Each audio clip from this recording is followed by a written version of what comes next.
धनबाद की पहचान कोयले की राजधानी के रूप में होती है और वहां के माफिया कोयले के व्यापार पे वर्चस्व कायम करने के लिए आपस में ही खूनी जंग लड़ते रहे हैं और पुलिस के लिए हमेशा से सिरदर्द बने रहे हैं। लेकिन धीरे धीरे अपराध का स्वरूप बदला और एंट्री हो गई गैंग्स ऑफ वासेपुर, यानी फिरौती मांगने वाले, एक्सटॉर्शन लेने वाले और उस तरह के जो अपराध के सिंडिकेट थे वो पनपने लगे। गैंग्स ऑफ वासेपुर की जब एंट्री हुई तो उस तरह के कई समानांतर गैंग की भी एंट्री हुई और उनका काम मुख्य तौर से रंगदारी लेना ठेकेदारों से, आउटसोर्स कंपनी से और जो लोडिंग पॉइंट्स है वहां से या जो रसूखदार पैसे वाले हैं उनसे रंगदारी वसूलना उनकी काम हो गई, उनका काम हो गया। और वो खुद तो अंडरग्राउंड रहते हैं लेकिन दूर से ही रंगदारी मांगते हैं, एक संगठित गिरोह चलाते हैं। साथ ही साथ उनके जो गुर्गे हैं वो एक्सटॉर्शन का काम करते हैं और जो मेन किरदार रहता है वो पर्दे के पीछे छिपा रहता है या अंडरग्राउंड रहता है। हाल ही में अमन साव गिरोह के गुर्गों ने डीएसपी नीरज सिंह के ऊपर हमला किया था, हालांकि उसके खिलाफ सख्त कार्रवाई की गई। अब इसी तरह से एक बड़ा नाम जो उभर कर आया, कुख्यात, जिसको कि हिस्ट्री सीटर कह सकते हैं, वो था धनबाद का प्रिंस खान, जो खुद को क्लेम करता है छोटे सरकार। उसका भी काम इसी तरह का है, रंगदारी मांगना। कई हत्याओं की जिम्मा भी वो ले चुका है। धनबाद में लगभग 4 दर्जन मुकदमे उसके खिलाफ दर्ज हैं। खुद भी वो वीडियो बनाकर रिलीज करता है कि अगर उसकी बात और उसकी अगर जो डिक्टेट्स हैं उसको कोई नहीं मानता है तो उसको मार दिया जाएगा। उसके ताप से सिर्फ एक ही और एक आदमी बचा सकता है, वो खुद ही छोटे सरकार है। और ये वीडियो वो बाहर से बनाता था, यहाँ भेजता था और रंगदारी वसूली करता था।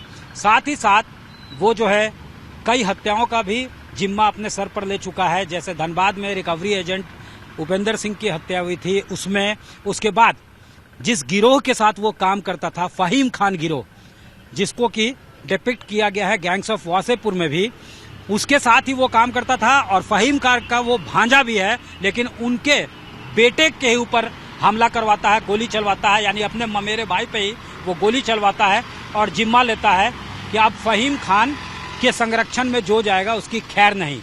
इसके पहले जब वो क्राइम किया उसके बाद उसने एक फर्जी नाम से अपना पासपोर्ट बनवाया, हैदर के नाम से, और भाग जाता है। लास्ट लोकेशन जो उसका सूत्र बताते हैं ट्रेस किया गया था वो दुबई और यूएई के बेल्ट में, यूएई के पॉकेट में। उसके बाद अब ये खबर आई है, सूत्र बताते हैं कि झारखंड के तरफ से जैसे ही ये पता चला कि प्रिंस खान धनबाद से निकल चुका है और विदेश में है, तो उसके बाद सीबीआई को पत्र लिखा गया और उनसे सहयोग की मांग की गई। अब जो है उसके बाद इंटरपोल तक मामला जाके पहुंच चुका है। अब प्रिंस खान के खिलाफ रेड कॉर्नर और ब्लू कॉर्नर नोटिस जारी की गई है ताकि उसका एक्स्ट्राडिशन हो सके और अगर वो कहीं छिपा हो तो उसकी गिरफ्तारी संभव हो सके। जहां से एक्स्ट्राडिशन ट्रीटी नहीं है वहां से भी तो इंटरपोल का इन्वॉल्वमेंट हो गया है। रेड कॉर्नर और ब्लू कॉर्नर नोटिस जारी कर दी गई है।